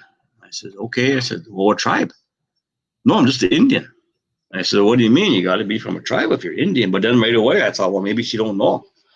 Because there are people that have that word. They know they're Native or Indian, but they don't know what tribe. They were never taught. And so rather than create a scene, I said, well, we'll talk later about this. And so it went on. So why don't you come to my office? And I said, we'll have a little chat. And so finally she came up, and I says, okay, I just want to get to the bottom, because you say you're Indian, but you don't know what tribe. It's because you're never told, but you're told you're Indian. She said, no, I'm Indian. I said, oh, yeah? What about your parents? She said, well, my dad's Indian and my mother's Indian. I said, they don't know what tribe? She said, no, we're from Kiwani. They went to Kiwani schools, and we're the Kiwani Indians. And I'm like, no. And so I explained it to her. I sat down. Is she serious? Yeah. When I explained the whole thing to her, she cried because my parents lied to me. And so I explained why we're called Indians, that we're actually a race of people. And actually why she joined the class, because she wanted to find out, about Indians, because she was Indian. She eventually jumped on to become a helper, a supporter to help fight against the mascot issue in Kiwani. And she got her dad on her side because she explained to her dad, who was probably more reasonable, sound like, but her mother just steadfast, no, we're Indians. I went to school where the Indians, I'll always be an Indian. And she would have fights with her mom. But her mom was dead set. And I said, well, right there, I said, that's a good lesson for you. But she was very sad because she felt being lied to because of that issue. And I've come across, I remember going down to Michigan and doing a little presentation down there. And I remember one of the kids, excuse me, talking about if they change the name, will he no longer be an Indian? And it's kind of interesting with the Michigan, because they got that whole name changed around, because Michigan was the original name. It come from an old man that lived in that area. He was actually Potawatomi. He was from the Potawatomi people. And that was his, I think they called him John, but his last name was Michigan. So if you translate that, Michi is Ojibwe, it means big. Anaguat is the word for cloud. So it means big cloud. And so that's what that word Michigan, along the way somewhere, they turned it into Michigan. And so I know a language friend of mine went down there and he told him it meant hairy leg. I didn't know. It told me hairy leg. I told him, I said, why would it mean that? I said, Indians don't have hairy legs. But yeah, even then, again, using that to transform into a mascot for the school. And, a lot of people that said that spoke up against this, always kind of come down to say, if they did it the right way, if they want to honor us, if they really honor us, then there's a right way to do it.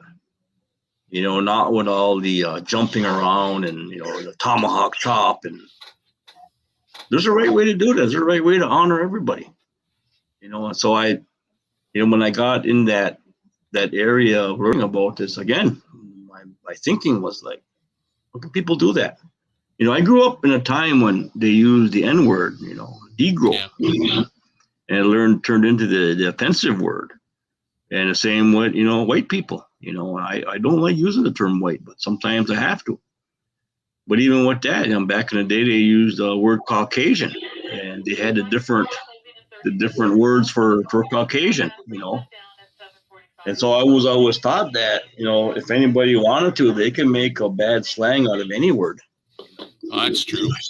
Even when I come back from Nam, and my uncles were using the word gook, and I said, that's not a correct word. They said, what do you mean? I said, actually, when America went to Korea, I said they called American soldiers chiguk, which means foreigner. Mm. I said, so why would you call a gook in his own land gook? I said, not only that, now you turned into a word that is very, putting someone down. Yeah. So I tell him that. I said, not only that, I said, we had a powwow at, what was that? St. Norbert's. And it was an honoring of the Hmong soldiers that served in alliance with the American forces. I served with them, some of them. And even some of my own fellow veterans up here struggled to go to it because they said, them were our enemies. I said, no, they're not our enemies. I said, they were alliance with us. I said, back in the day, I said, they helped a lot. I said, that's why a lot of them came here. So they, even in our own society. But the only thing we struggled with that, powwow was a Native American celebration. And they were actually, the guy that was in charge of it was actually stating that it was a Hmong celebration.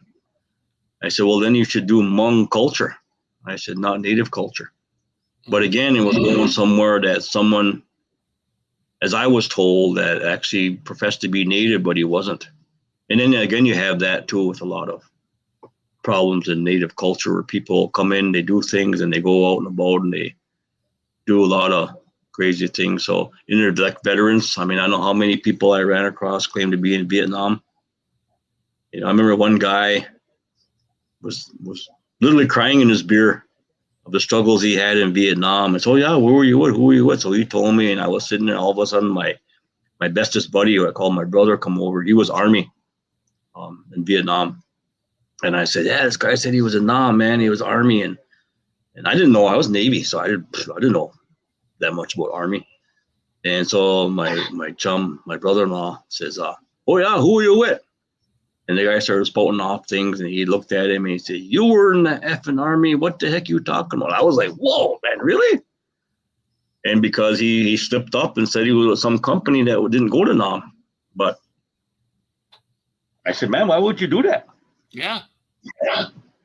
He just said, oh, I felt really bad about my brother, and my brother should write these letters. I said, well, feel bad for your brother. Don't feel bad for yourself, and don't be lying like that.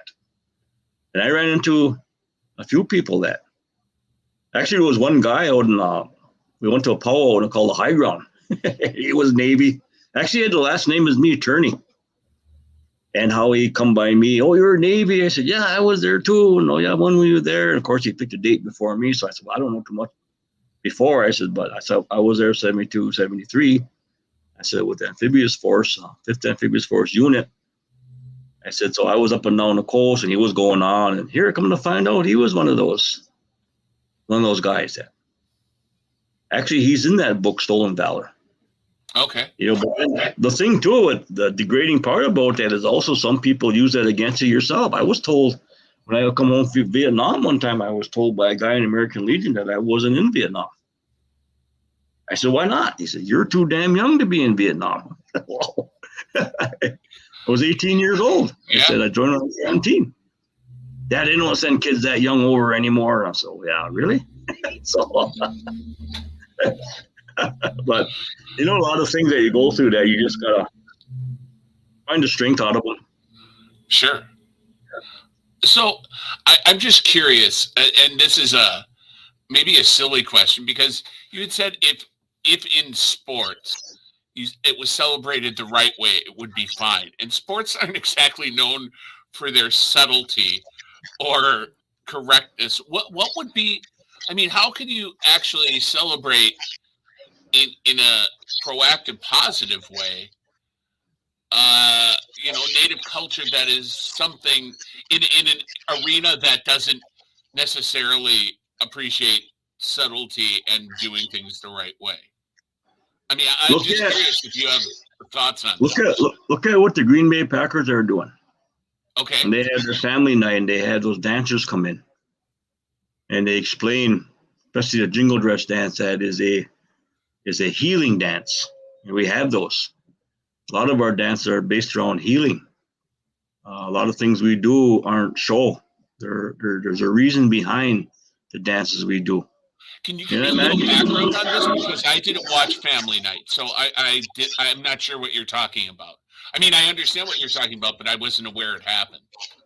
Well, it's not always Family Night. There's usually a significant date. Okay. I think last year they did the one around, there's actually a Native American Day. Oh, okay. And they had dancers come in. They had also the Oneida Gate, the Oneida Nation Gate. Right.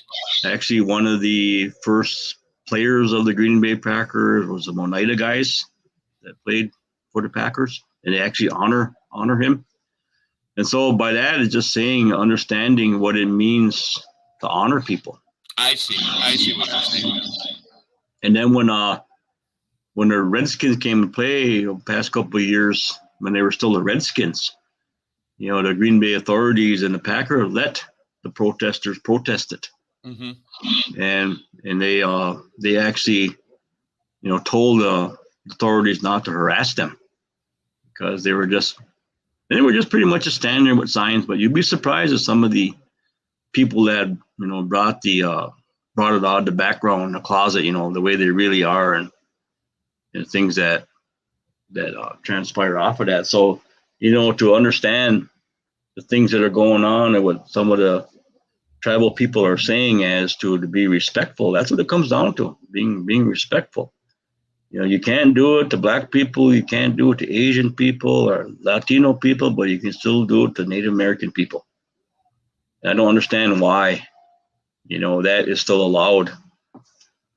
So even you look at government when Deb Haaland was appointed to her position in the Department of Interior, the backlash that she faced, especially from that guy in Montana, who was a well-known state that despises Indian people because there's quite a few tribes out there.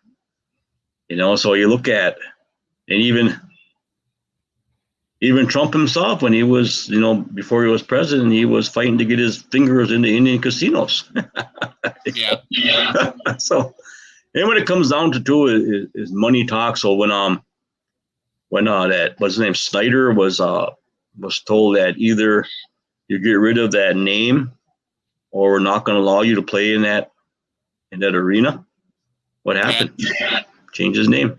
Yeah, they were going to take away the TV rights. It's huge money. So you have to cut it off that way. I mean, is there a way, since we're on the topic, and I don't mean to turn this into sports talk, but is there, and I completely agree with you. Why is it allowed to continue towards Native culture when every other culture you're not allowed to do this sort of thing? But is there a way that you could name a team after a tribe, or is there a way to do it where it would, like you were saying, the Packers are doing it right, but of course they don't have a name that implies anything about Native people. Is there a way to? No. Wait a minute. The Packers came from the Indian Packers. You know that? I thought it was meat or vegetable packing. No, first was the. I don't know how it was phrased, but the word Indian was in there. Indian Packing Company. Oh, was it? See, I wasn't even aware of that. Yeah, I wasn't either until like I said, my cousin brought it up. But the Seminole tribe now has agreed to let the Florida State Seminoles keep their name as long as they do it respectfully. You're not jumping out there, with a horse and spear and all this kind of stuff. Yeah. So they got that going. There's something with the Blackhawks too, a hockey team. Oh, in Chicago. Yeah, there was something that came up, but supposedly, what I remember reading was that the word Blackhawk actually had to do with a helicopter, but someone came back and said, no, the Blackhawks was actually named after Chief Blackhawk. So not really a tribe, but an individual. Okay. And so what they did is they stepped forward and they made an area to where you can learn about the Blackhawk and Blackhawk himself, and actually to where they have funding they put forward to learn, like a educational area for that. It's been some time since I visited their site, but I had a lady that I knew from Illinois that was on the fight for righting the wrong, as she said, as to pertaining to Native culture. Even in the words, like Chief Blackhawk. Blackhawk wasn't a chief. He was a prominent warrior. Okay. Sitting Bull wasn't a chief. He was a holy man for the Sioux people. But people see him wearing a war bonnet or a feathered headdress, we call it. They make him a chief. So there are a lot of warriors that actually were warriors. They even say Crazy Horse. Crazy Horse really wasn't a chief, but of course, in a modern society, he puts a chief on there because it brings out the prominence of Geronimo. Gofla wasn't a chief; he was a warrior.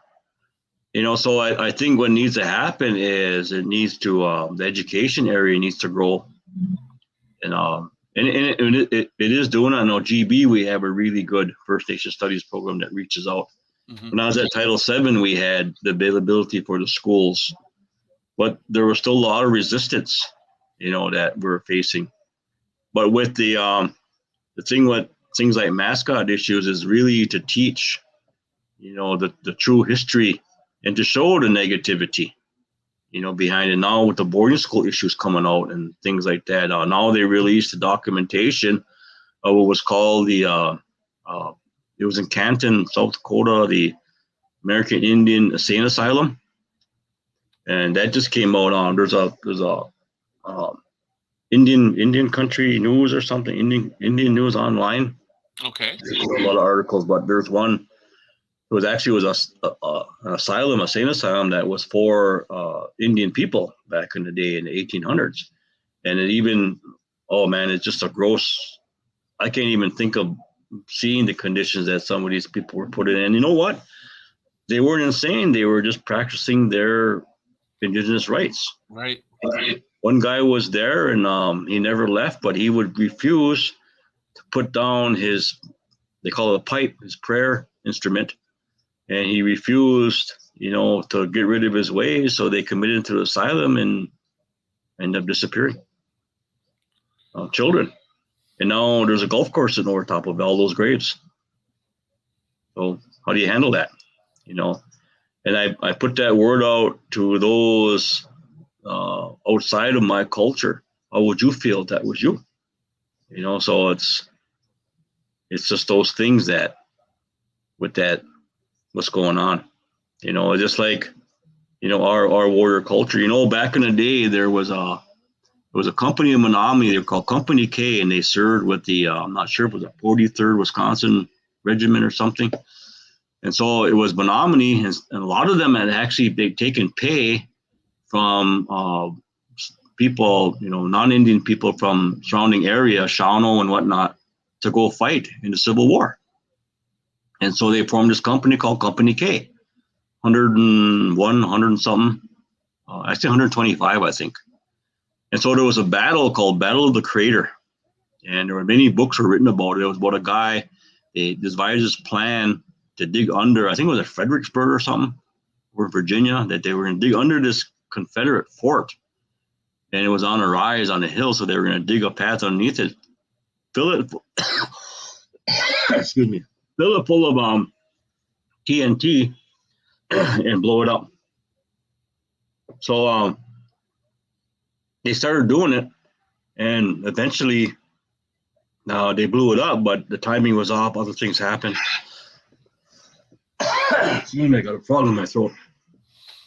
Well, not a real frog, but But the thing about it is there was a professor out, and Dr. David Rowan out in Stevens Point, that researched and found out that in the book that you read about it in the writings, it says that that company was a company of black soldiers, and it was actually black soldiers that were set in, when in fact it was Native, it was Menominee soldiers, and there was a 60% casualty rate. So when he looked into what happened to those soldiers, it said that they were just initially put in a shallow grave and just covered up, no markings, nothing, because they were Indians.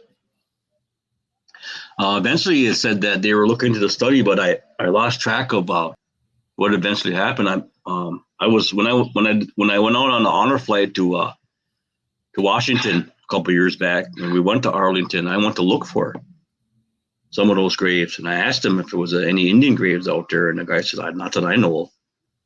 He said, "But there are times when they just buried people, So I'm like, and in fact, I guess my connection to that history is would that be fifth great grandfather was Jefferson Davis. So he had a son named Joe Davis. Joe Davis had 3 children. And so one of them was named Jane. She married my great grandpa Dave Wapus. And so that's the lineage I come from. And actually, Joe Davis actually fought in the Civil War on the northern side. They said he had to enlist and use his Menominee name for fear that his own troops might try to kidnap him, because his dad was Jefferson Davis. Yeah. And of course, historically, there's also an article to where some people from the South tried to come up and wash that down because they didn't want him to be known to have Indian children. But a really good historian came in and verified that Joe Davis was the son of Jefferson Davis. And so even with that story in history, you can see how those authorities, will bend will bend the truth. Sure. So I was always raised with things like that, of hearing the real story and hearing the other side. It's even said that when Little Bighorn happened, it was within 2 or 3 days that tribes out here, even the Menominee tribe, has said that knew about it. But it took almost a year for Washington to hear. But it said the Native people already knew it and were celebrating it. And even I got to know a good friend of mine that's from out there, and his family has that flag. They have the 7th Cavalry flag. And they actually keep it under wraps because to them, they say it's not something you parade around. But they captured it, and it's not. Because there were people talking to put it up for view and things like that. They said, no, that's not what this is about. But they acknowledge that they have it. So the way Native people look at things and even look at history, are pretty unique, because now we're fighting and winning in a lot of cases of bringing true Native history, front and center. Actually, when I was at Green Bay Area Public Schools, one of my duties was, and actually it was some teachers that were teaching at, I think it was Washington Middle School. And I went to do a presentation. It was about facts of history. And I had told them about a lot of books that you read are really a bunch of nonsense. And so 2 or 3 of the teachers took it on their own to go into the library and pull out all the books that had to do with Native culture. The only thing that I did to myself was made more work because they wanted me to review them.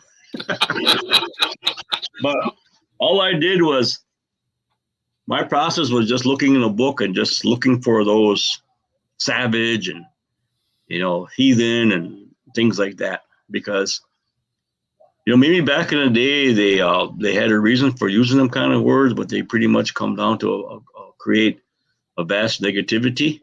Like when I was young, when I was called a savage, and I went crying to my grandpa, and my grandpa says, well, what does that mean? And I know he knew what it meant. I said, what does it mean? And so he made me look it up and discover it. And at that time in the dictionary, it said that, savage was someone that lived out in the wood. They didn't live in a town or a city, because they were known as being civil.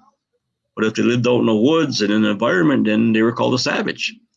And so when the Europeans came here and they seen all Native people, didn't have no big cities or nothing, they were savages.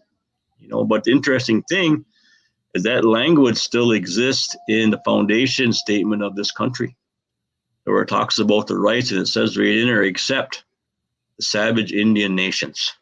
And that's in the Constitution, which is kind of a highlight, though, because actually in reality, when it comes down to law, is that actually excludes us from the power of the United States government over us. So we're kind of what's called, use the word sovereignty, but it's more of a semi-sovereignty, because Congress has appointed themselves as the overseers of the Native people, which I, in my own way, I would say that should be challenged.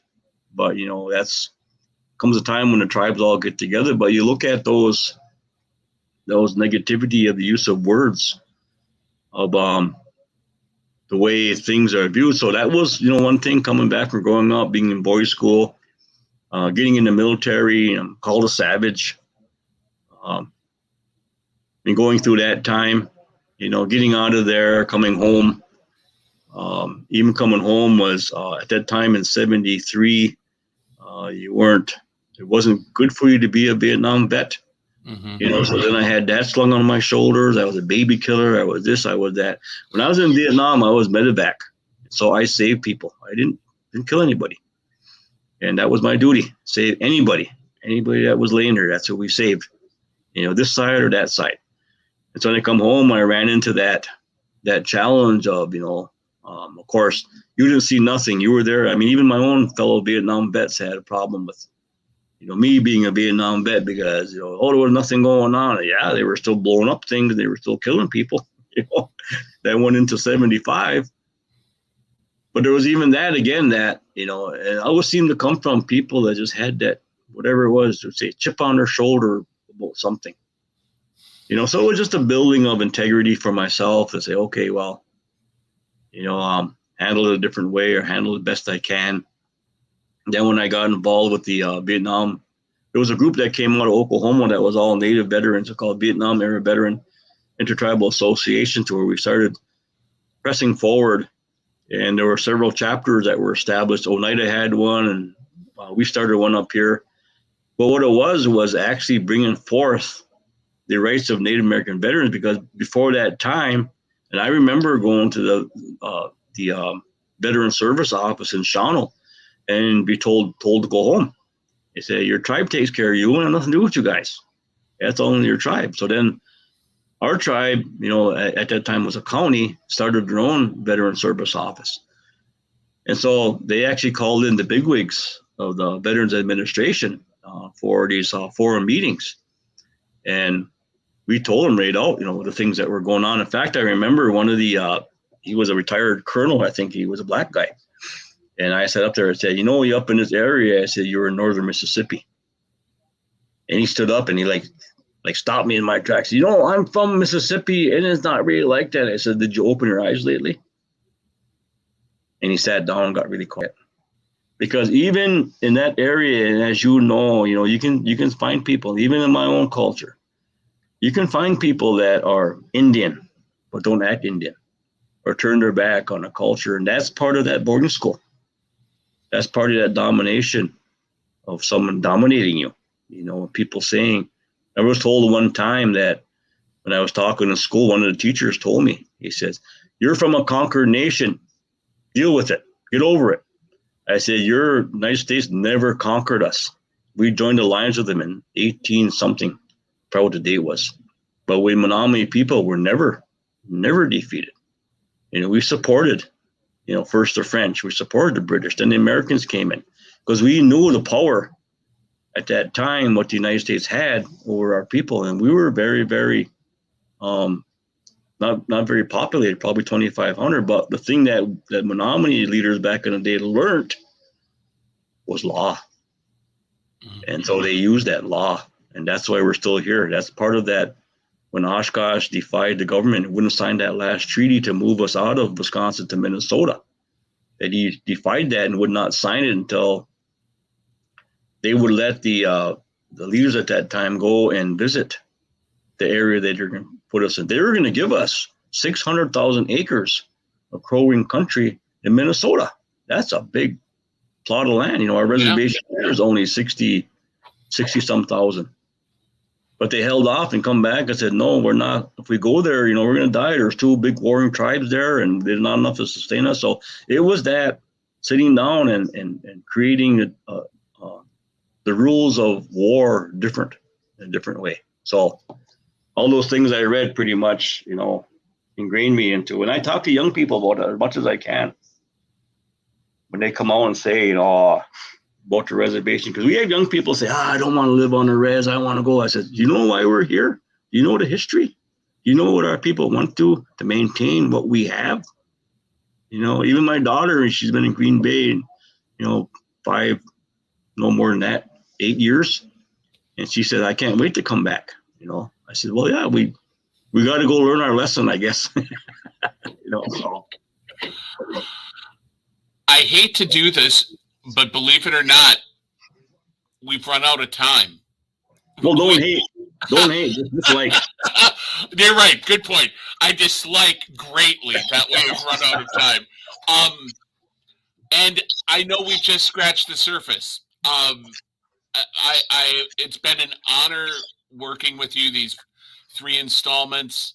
I can't tell you how privileged I am, and that we all are, that you agreed to do this. Unfortunately, our time with this series has come to an end. Do you have, and also the time that the library is open is coming to an end for tonight. Do you have any parting words before we sign off? Well, I just want to say that I know we both got off track, but I'm hoping that I shared some things that were interesting to everybody. Try to share what I can, but I'm like that. People always tell me, you're like your uncle, you learn from you. Get off track, you tell a whole different story, but you come back to where you started. I said, well, that's just the way I learned things. It helps you to pay attention more, but I really enjoyed it. Like I said, even though today I wasn't feeling the best, I still felt committed, that we did this and we got through it. And I was thinking too, I said, well, they already paid me, so I gotta, even I gotta drag myself to the table. I gotta stand up and do this. So that's just sick is sick. I think it's amazing that you did it tonight. And if you hadn't told me you were sick, I wouldn't have known. You really, pushed. Well, that was like the VA telling me when I my PTSD. Well, you're a sick man. I said, I don't feel sick. I said, what's your? This is a little more pleasant than that, But I'm gonna jump back into the picture a little bit. I know we didn't stay on topic, and when we initially met, we never stayed on topic. So it shouldn't be surprising that our conversations go afield. But thank you so much for doing this. It's just been an incredible 3 weeks doing this with you, and I wish we had more time, but the fact of the matter is that we don't. So thank you for tuning in. Remember, if you enjoyed this, let people know that it's archived on our Facebook page, all 3 episodes, and I'm going to create, an actual channel, they call it, for tomorrow for all 3 episodes. Just fantastic stuff, and thank you so much, Napos, for doing this. We got to do it again someday. I definitely would love to, and just recreationally as well. Yeah, fun and jokes. I got a lot of stories. Well, I have enjoyed every single time that we've gotten together. So, hey, how long is your boarding school thing up down there? That is only up through Thursday. Oh, man. It's only up until the library closes on Thursday. So, I doubt that you're going to be able to make it. You're not. No, I'm not released from until Friday. But you need to shore yourself up for getting married again. Well, there you go, right? All right. On behalf of the library, thank you so much for doing this. Thank you for joining us, whoever is following along, and let people know about it, because there's a wealth of information and great stuff that Napos shared with us these past 3 installments. So thank you so much. Have a great night. Get better, Napos. Good luck with your new marriage. Your new endeavor starting there. Well, it's not new. Well, your new old, yeah. Chapter 2. Chapter 2. Yeah, marriage 2.0. Yeah. Redux. All right. Good night, everyone. Have a good one. See you next time.